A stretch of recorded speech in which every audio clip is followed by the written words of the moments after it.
I think you will.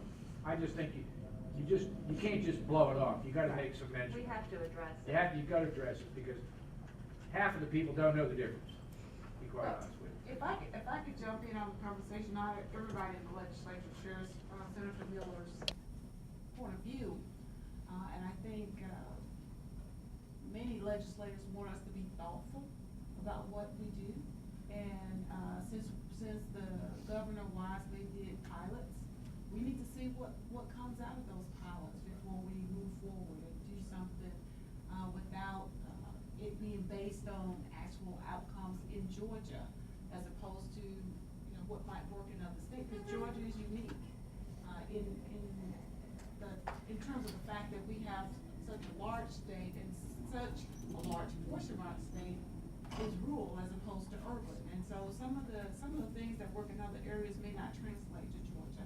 And that's why we need the information coming back to us from the pilots to know which is the best course of action for us. And I think that the topics that we have talked about and the things that we are reviewing in terms of our recommendations are going to be helpful and instructive in terms of us getting there. And I believe in the final analysis, we will have a hybrid system, because it might be easy to say let's privatize, but in the end, responsibility is going to come back to the legislature and to this governor as to what happens to the children in the state. So we need to be careful and thoughtful about what we do. I would just say look carefully at the data in the states that have privatized and compare it to our existing data, because in some situations we are doing better than those that have already done that. And I'm very reluctant for us to give up what we're doing that's working for something that is unknown. So again, I would caution you that the data of those states is often not as good as what our own is. We are very familiar with that data. Yeah, we're aware. I think Carolyn's right. Eventually, we're gonna have a hybrid type system. I think she's absolutely right. Well, we have a hybrid system now, I might point out. Yeah. That we do have some of that occurring. And I also, Bob, to your point, I agree. I had an interview the other day, and the last thing I said is if we build better parents, we won't need DFACs. I mean, but in the interim, we were charged with a task. It doesn't mean that this is the end of our journey. And it doesn't mean this is the end of our recommendations. This is just the beginning. And these seem to be some big things that we think that we could get passed in this legislative session that will have an immediate impact. Caseload, we know, has an impact on safety and outcomes. Training, we know, has an impact. Data and technology is something that we are woefully deficient in right now, and will not only help our case managers, but will also improve outcomes. The foster care recruitment budget, we know that that's been deficient. And then from a policy standpoint, the reporting structure for DFACs to the governor obviously gives Bobby a lot of ability to accomplish some things that he needs to accomplish. The sharing of data is one way to keep children safe. The child abuse registry is another way to keep children safe. And then this looking at how schools, because they're such a key part of children's lives, how we connect that more closely. Those are, if you look at this as a whole, most all of this is about, first and foremost, keeping children safe. And I think in our first priority of business, that is the highest order that we have, is keeping them safe. Now, it doesn't mean that we won't go on to add to this, but because we have this is our last meeting, so prior to this session, we've got to be able to go forth to the governor and say, this is what we can firmly back today. We know there's more to come. So the question is, are we leaving things out? Is there anything you don't support? Is there anything that you feel is so important that we have to have it on for right now, so that we can reach some consensus around this and give this recommendation to our governor? I don't want to beat a dead horse on this one. I know we talked about it a lot, but I would personally really like to see us restructure the recommendation around homeschooling families to be broader and to talk about any time a child, is part of a DFACS investigation and their schooling changes, they pick up and move from one county to another, or they are enrolled in a homeschool, we draw that broader and we don't focus specifically on Yes. homeschooling families, and so that's a recommendation. I personally would like to see us just completely reword the way we Right. have that. And that's why I wrote it as the investigation at the school, and whether or not that then allows the school to be able to report back to DFACS if that child has been withdrawn for any reason. If they, so. We could send that's- that out by email or whatever, Right. Heather, maybe I work Because- with you, or we can reword that and send it out. If there's consensus on rewording that one, I would like to restructure it.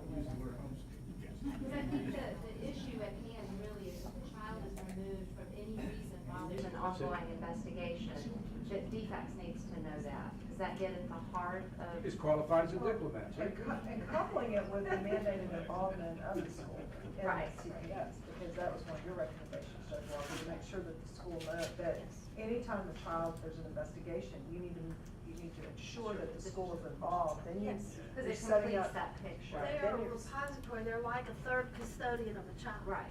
They spend so much time with the child and they have so much information. If you were in a shared custody arrangement, you were doing an investigation, you would talk to both of the custodians. You wouldn't leave out the person who has the child 8 hours a day. And Well, then we all are- that we are in- information. We are in complete agreement with that. We're just rewording it so that we don't get the homeschoolers going, oh my gosh, they think we're abusing our. I don't disagree with that, because all of you understand what the intent is. Right. It has nothing to do with good homeschooling. It has to do with using homeschooling as fraud. Right. And I think that's just a matter of rewording. That's right. I mean, I just think some of the way that some of this is written, that is written in a broad context, could cause people to think we're talking about doing something far broader than I think we're really talking about doing. And so that's, I think if we could restructure the way that one's worded. And So that it might was be helpful if another- I talk about kind of what we plan to do with the recommendations in the final report. Can we talk about that? Sure. So we've been working to put together kind of, all the documentation from our meetings, everybody's bio, all of that kind of stuff into what will become sort of a final report coming out at this point. And then we'll take the recommendations and incorporate that in. So we'll talk about the committees that were formed and the final recommendations coming out. And we'll take a vote today to see if everybody's in agreement, but then we'll send that out to everybody via email so that you can look over it, make sure you like the way that it's structured, for that final report. And then, we'll sit down with the governor and make sure, this is to answer, Senator Miller's question, make sure there's nothing in this that gives him heartburn, and then we'll structure a legislative package. Very much really kind of modeled after what we did with criminal justice reform. It's really kind of always how the governor thought about this, I think, in this context. And to, create a legislative package coming out of the Child Welfare Reform Council. Probably ask some legislators here, obviously, to be involved, sponsors and second signers and those things on the legislation. And then hopefully, have all of you involved in ushering that through and getting that bill to the governor's desk. So my personal final recommendation, and I wanted to get the feedback of this group, would be to recommend to the governor that this commission continue its work. This is such a broad issue, and we've only begun to kind of touch the tip of the iceberg. And there's more good work that can be done, and I think it needs this kind of laser focus on it, and that would be my final recommendation. We're not done. Only if we get lunch, right, babe?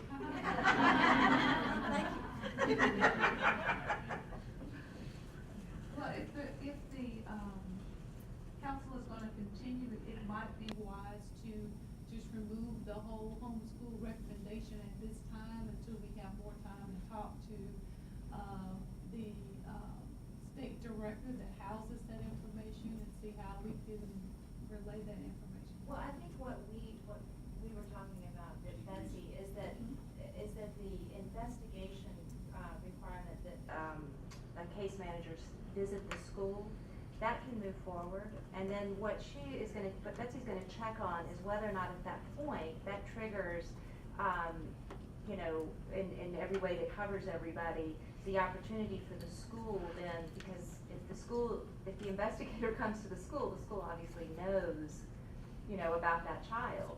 And then, you know, can we say then to the school, you know, if that child is removed for any reason, whether it's a transfer, it doesn't matter what the reason is, we don't have to signal out the reason, but that child is removed from that school, the DFACS is notified. So that we don't have parents who know that there is suspicion, take that child out, and hide them somewhere else. It's like an investigation's going on. Right. Is what you're saying, so, Right. that's the trigger is an investigation, so there should be. And that way the wording isn't That's inflammatory. fine. I know all too well that if you have a homeschool recommendation, you will have people all Well, over the this place, way- and we this won't way get to we the can- real issues. We're not saying what the reason is, it's any reason that the child Common core. Is removed from school, any reason. I have a thought about, if you look at the new code, we have expanded capacity where the department can bring to us an issue if they want a medical exam, there's no case, but they want a medical exam, or they want a mental health evaluation. It seems to me you could take that same type of statutory framework and say if there's a change in a child's educational plan, there's an investigation, you can bring that to the court and let the court address the child's education, and that might take it away from, this big controversy. Okay. Well, we can add that You know what to I'm your talking about, ever-growing in the new list. code section, it's before a case begins, the department has the ability to bring in and say, look, we need help. Because we're doing this and we don't have the information that we need a medical exam, the parents won't do it voluntarily, we need a court order. Well, I think you can do the same thing with education. We need the court to look at the educational plan to see if this child's gonna be safe. Yeah. Could you do that with the overwhelming caseload that you have? It's not a question of can we do it, should we do it? Well, The answer is yes, and yes. should we do it? Yes, we can do it. You just can't get a complete picture of a child who's school age without visiting the school, because their Oh, right. behavior at school, their absences. Well, absolutely, I you was know- talking about the court, though, you know. Oh, you Do mean we if have you capacity yes. within the courts? And the not question the, is, not the caseworker. Okay, gotcha. but again, that's where it's our job to go and advocate to our county for the budget that we need to do the job that we have. That's right. And that continues to be a struggle, because what you get in Georgia depends on where you live.